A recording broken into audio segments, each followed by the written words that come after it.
가짜뉴스 논란은 지금 일파만파로 정치권을 강타하고 있습니다. 국회 대정부 질문에서 한동훈 법무장관 이렇게 얘기했습니다. 중대 범죄. 대선 6개월 전에 했던 인터뷰를 대선 3일 전에 보도를 했어요. 그 의도가 무엇이라고 생각하십니까? 그런 점까지 잘 고려해서 검찰이 투명하게 수사할 거라고 생각합니다. 선거가 임박할수록 선거 결과를 장담해서 얻게 되자 선거를 불과 3일 앞두고 가짜 녹취 파일로 공작을 시도했던 것입니다. 왜? 3일이라는 시간 동안에 그 뉴스 내용의 진위를 판명할 수 없기 때문에 이를 이용했던 겁니다. 선거 공작이 실제로 있었으면 중대 범죄고요. 그런데 민주당에 의한 선거 공작이 이번이 처음이 아닙니다. 그때 15대 대선, 16대 대선에서 이런 가짜 뉴스로 선전성동을 일삼았던 장본인 가짜뉴스 전문 국회의원이 지금 민주당 구석에 앉아 있습니다. 제가 누구라고 얘기는 안 하겠습니다. 이런 어떤 가짜뉴스 유포라든가 선거 공작 같은 것이 흐지부지 제대로 처벌받지 않고 넘어가니까 정치 경제적으로 남는 장사가 되고 반복되는 거라고 생각합니다. 반드시 투명하게 수사해서 엄정하게 책임을 검찰이 물을 거라고 생각합니다. 자, 이 가짜뉴스 김만배 씨와 관련해서 조금 전에 속보가 들어왔습니다. 검찰이 이번 사건을 중대 범죄로 보고 김만배 씨의 주거지 그리고 사무실에 대해서 압수수색에 들어갔다. 허위 인터뷰 의혹받고 있는 김만배 씨에 대해서 압수수색에 들어갔다. 현재 구속 중인데요. 오늘 이 구속기간 연장 심사가 열립니다. 그래서 이 압수수색이 또 어떤 영향을 미칠지도 좀 더 들여다봐야 될 것 같습니다. 자, 문제는 이런 가짜뉴스에 법무부 장관뿐만 아니라 대통령실에서도 윤석열 대통령 출국 직전에 다소 이례적이라고는 합니다만 성명까지 발표를 합니다. 최대 대선 공작 사건이라며 아주 강도 높게 비판을 했습니다. 어떻게 지금 대통령실 입장이 나오고 있습니까? 예, 지금 대통령실 고위 관계자 성명을 낸 게 이제 이례적이긴 한데 어제 인도네시아 순방 직전에 전격적으로 발표가 됐습니다. 이 대통령실은 김만배 신앙님의 거짓 인터뷰는 김대엽의 정치 공작과 또 가양건설 로비 가짜 폭로의 계보를 잇는 2022년 대선 최대 정치 공작 사건이다 이렇게 규정을 했는데요. 또 대장동 사건의 몸통을 이재명에서 윤석열로 뒤바꾸려고 한 정치 공작적인 행태가 서서히 드러나고 있다. 이런 강도 높은 입장을 내놨습니다. 예. 자, 최병무 위원님. 네. 지금 검찰이 신앙님 전 위원장에 대해서 오늘 조사받으라고 통보를 했답니다. 그리고 같은 날 지금 김만배 압수수색 들어갔고 지금 검찰 수사 어떻게 진행이 될까요? 이 사건의 핵심은요, 사실은 신앙님 씨가 아니고 김만배 씨죠. 김만배 씨가 어떤 기획을 하는데 과연 단독으로 했느냐 아니냐, 이게 핵심이거든요. 그러니까 신앙님 씨 같은 경우는 그냥 최대한 우리가 잘 봐주면 이용당했을 가능성도 있어요. 그래서 김만배 씨가 훨씬 중요한 피의자다 이렇게 생각을 하고요. 아마 그러다 보니까 과거 김만배 씨에 대한 압수수색이나 주변 그 수사에서는 이 허위 인터뷰 부분에 관해서는 들여다보지 않았을 거예요. 그러니까 이게 새로 나왔기 때문에 이 부분에 중점을 두고 지금 주거지와 그 주변을 압수수색을 한 것으로 보이고, 그러기 위해서는 이제 신앙님 씨를 먼저 조사를 해야 되겠죠. 예. 이 조사는 이제 1억 6,500을 받은 부분이 과연 어떤 것이냐 하는 거 하고, 왜 인터뷰를 2021년 9월 15일 날 해놓고 6개월을 묵혔느냐 하는 부분, 이런 부분도 뭔가 의도가 있을 거 아니겠습니까? 그 부분에서 또 김만배 씨와 주로 조율은 없었는가? 왜냐하면 그것도 굉장히 중요하거든요. 왜냐하면 인터뷰를 한 이 사람이 뉴스타파 전문위원이잖아요. 예. 뉴스타파 전문위원이면 뉴스타파를 위해서 일을 해야 되는데 예. 당연히 인터뷰했으면 그날이나 아니면 다음 날 보도를 하는 게 상식이거든요. 본인이 제보자로 그 보도에 출연을 합니다. 아니 근데 제보자라는 게 본인이 뉴스타파의 전문위원이기 때문에 제보자라기보다는 그냥 거의 기자나 마찬가지죠. 예. 그렇게 해서 충분히 저는 그 인터뷰를 한 날이나 아니면 다음 날 정도에 보도를 하는 게 마땅한데, 그걸 6개월간 묵혔다는 부분에도 이건 언론계의 상식으로는 이해할 수가 없는 대목이니까 거기에도 뭔가 문제점이 또 하나 있지 않았을까 하는 이런 것들이 아마 검찰의 집중적인 그 조사 대상이 될 걸로 보입니다. 예. 자, 검찰은 이 같은 허위 인터뷰 과정에 민주당이 개입했을 가능성을 들여다볼 계획입니다. 전해드린 것처럼 민주당에서는 관련성을 강하게 부인하고 있는 상황. 자, 정치권에 미칠 폭풍 어떻게 전망하십니까? 예, 저는 이 거대한 기획이 김만배 씨 단독으로 했을까? 절대 그렇지 않다고 봅니다.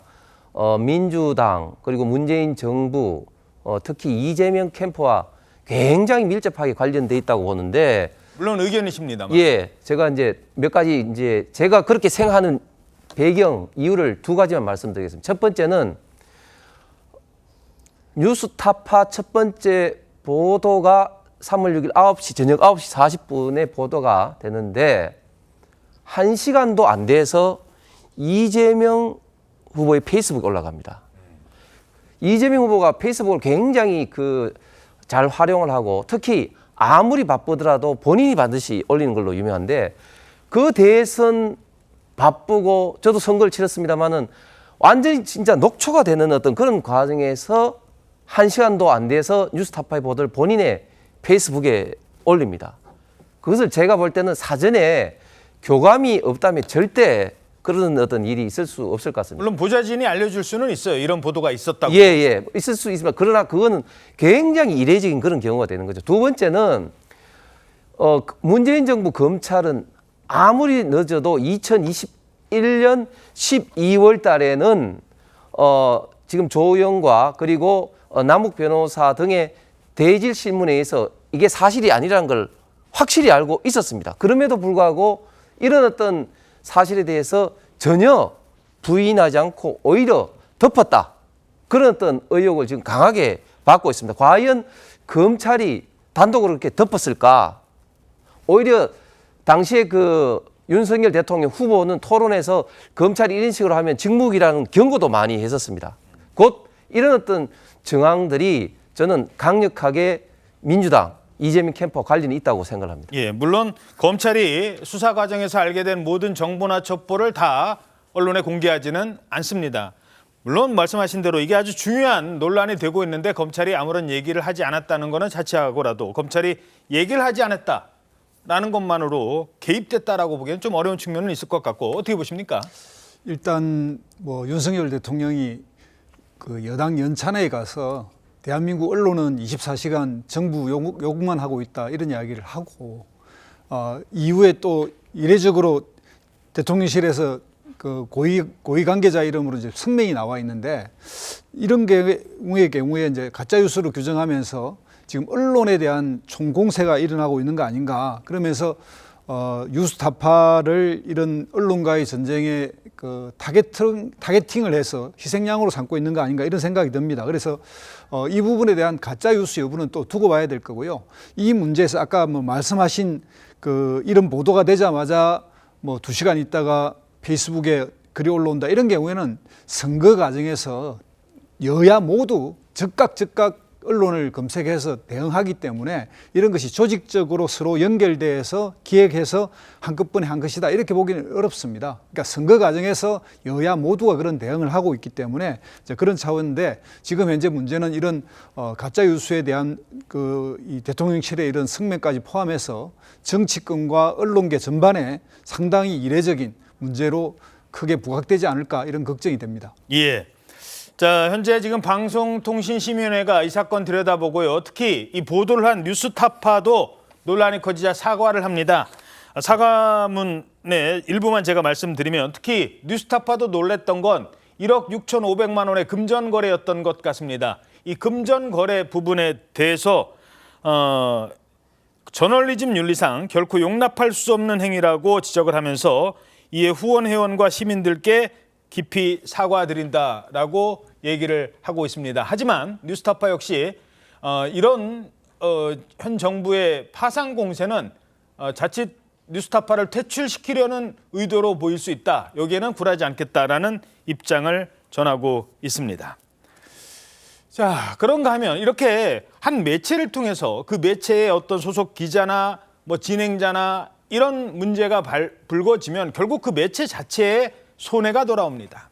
TBS, 김어준 씨가 진행했던 뉴스공장 프로가 있었죠. 그런데 이 TBS가 김어준 씨를 상대로 손해배상 청구 소송을 제기한다고 합니다. 김어준 씨가 오랜 기간 방송을 했었고 출연료도 꽤 많이 받은 곳인데 나중에 김어준 씨 떠난 뒤에 TBS가 김어준 씨 때문에 우리가 지금 이미지 손상을 엄청나게 받고 있고 지원도 못 받는다 이러면서 손해배상을 청구해요. 네, 맞습니다. 이 서울시 미디어재단이죠. TBS가 김어준의 뉴스공장 김어준 씨, 또 이강택 전 TBS 대표를 2억 원대 손해배상 청구 소송을 제기하기로 했다 이렇게 밝혔는데 이 다수의 법정 제재를 그 당시 방송을 통해서 일으켰던 점으로 인해서 경영난을 유발시켰다 이런 이유에 따른 겁니다.